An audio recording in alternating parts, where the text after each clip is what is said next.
Es ist schon wieder 4 Jahre her, als Blizzard mit dem Release von Warcraft 3 Reforged eines der RTS-Vorzeigespiele schlechthin nachhaltig mit falschen Versprechungen und einem katastrophalen Launch demolierte.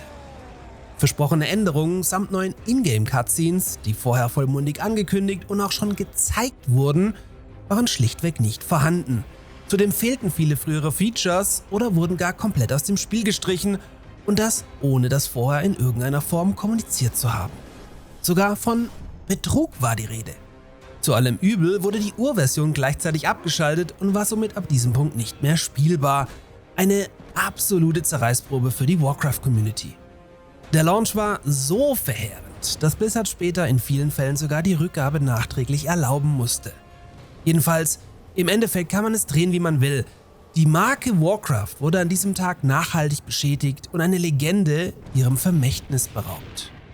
Jetzt, 4 Jahre später, könnte aber diese Reforged Edition erneut reforged werden, und das erkläre ich euch in diesem Video.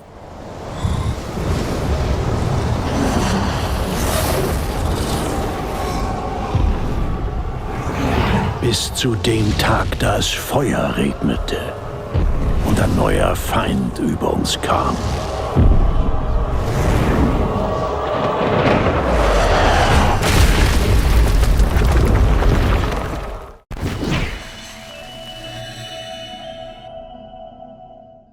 Mit Warcraft Orcs and Human erschien ursprünglich am 15. November 1994 der erste Teil im späteren großen Warcraft-Universum. Achtung, ein Datum, das später im Video noch wichtig werden wird. Warcraft 1 war für Blizzard der erste Gehversuch im neuen RTS-Genre, mit welchem man dreist beim Konkurrenten Westwood kopierte, die ebenfalls erst vor kurzem mit Dune 2 in diesem Bereich große Erfolge feiern konnten. Auf Warcraft folgte bereits im darauffolgenden Jahr Warcraft 2 Tides of Darkness und dann, nachdem man sich zunächst auf Diablo und StarCraft konzentrierte, in 2002 das für lange Zeit legendäre Warcraft 3 Reign of Chaos. Warcraft 3 war so unglaublich gut und erfolgreich, dass man das Universum 2 Jahre später für das eigene MMORPG-Projekt verwenden konnte, welches dann zum Monster World of Warcraft wurde. Ein Spiel, das bis heute von Millionen Spielern gespielt wird. World of Warcraft war allerdings nochmals deutlich erfolgreicher, weswegen man bis heute von einem Warcraft 4 absah und die Marke stattdessen nur noch im MMO-Bereich bediente.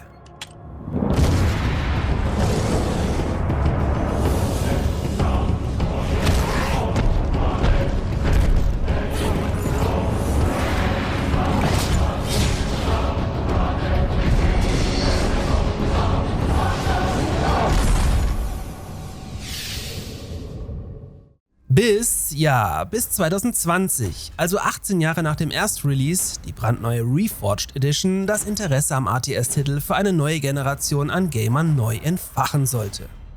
Wie aber schon erwähnt, geriet dieses Remaster gehörig unter die Räder. Retrospektiv betrachtet wurde das Projekt unter zu starkem finanziellen Druck entwickelt. Die anfangs ambitionierten Pläne, alle Dialoge neu zu vertonen und zudem alle Cutscenes aufwendig neu zu gestalten, mussten aus Zeitgründen wieder gestrichen werden. Das Team war laut Wikipedia zudem zu klein und schlecht organisiert. Führungskräfte sollen bis kurz vor Release nicht über den Umfang und das Entwicklungstempo informiert worden sein. Auch wurden Warnungen hochrangiger Mitarbeiter vor dem drohenden Desaster bewusst ignoriert, um eine Verschiebung zu vermeiden. Zu allem Übel aber wurde mit dem Release auch die viel umfangreichere Urversion abgeschaltet und so zum Beispiel auch Ranglisten entfernt, obwohl Warcraft 3 zu diesem Zeitpunkt noch eine große aktive kompetitive Szene hatte. Das internationale Echo dementsprechend verheerend. Aber gut, zurück im Hier und Jetzt wurde über das Tool Bliss-Tracker, welches neue Battle.net-Versionen ausliest, plötzlich auf eine Warcraft 3 Reforged-Version 2.0.0.22230 hingewiesen. Vermutlich handelt es sich hierbei um einen Fehler Blizzards, da die neue Version mit einem W3D versehen wurde und hier das D für Developer, also Entwickler, steht. Der vermeintliche Fehler wurde auch ruckzuck korrigiert und wieder auf die alte Version zurückdatiert. Tja, und warum ist das jetzt so besonders? Warcraft 3 besitzt seit eh und je eine Versionsnummer, welche mit einer 1 beginnt.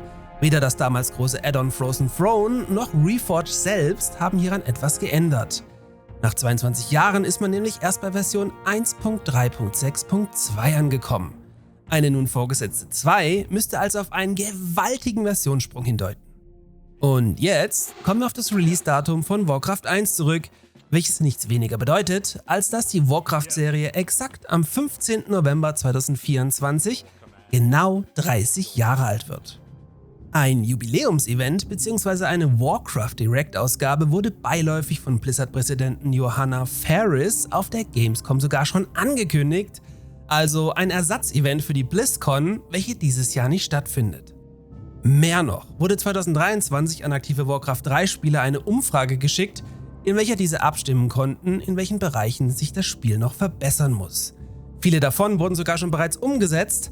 Die Punkte Überarbeitung des Interfaces, Neugestaltung der Grafik und Änderungen an der Kampagne sind aber noch offen. Was kommt da also realistisch auf uns zu?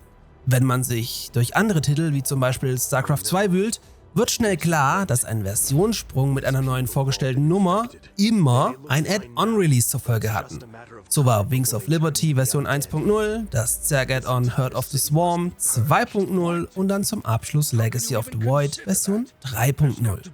Ein Add-on könnte Blizzard-typisch ein neues Volk samt eigener Kampagne bedeuten, aber eben auch, dass man die noch offenen Punkte endlich angegangen ist und die Reforged Version 2.0 dann tatsächlich das vor 4 Jahren versprochene Warcraft 3 Spiel sein könnte.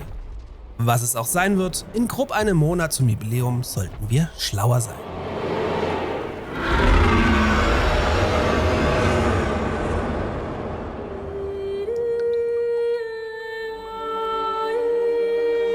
Jetzt stehen wir am Rande der Vernichtung.